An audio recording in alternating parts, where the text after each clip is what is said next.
Само половина час траеше најавениот голем марш организиран од Сдруженијата за албанска култура незадоволни од пресудите за случајот Диво населје.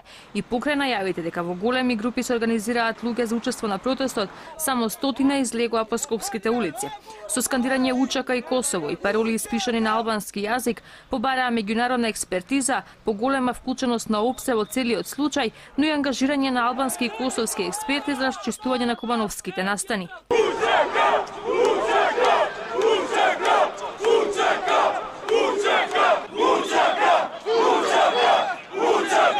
Наверојатно поради слабиот одзив, скратена беше и планираната маршрута, па наместо од плоштадот Скендербег до Собрание, учесниците изодеа 100 метри и завршија пред основниот суд Скопје 1, каде ги прочитаа имињата на осудените и побараа задоволување на правдата. Протестот беше мирен, поддржан од семејствата на осудените. Покрај за Диво населје се бара ослобода и за други осудени албанци за случаите Монструм Бродец, бидејќи организаторите сметаа дека е направена неправда кон албанците.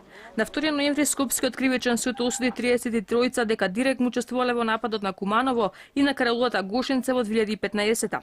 4 од обвинетите за логистика судот ги ослободи.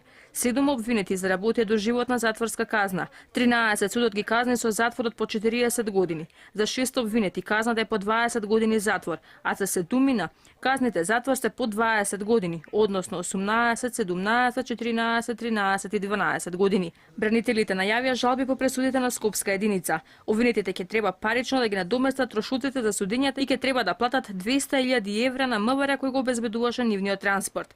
Во нападот на Кумановската населба во Диво населје, терористите убија 8 специјалци на МВР. По пресудата дел од албанските политичари побараа меѓународна заедница да интервенира во случајот со Кумановско Диво населје, а на иста линија и министрот за правда. Оду инсистираат случајот да влезе и во Собрание и посебна комисија да работи на негово расветлување. Ваквото барање го поддржа и коалицијските партнери СДСМ и Алијанса за албанците. По изрекувањето на пресудите се случија протести во Приштина, на кои беше палено македонското знаме, а се протестираше и пред македонската амбасада во Косово.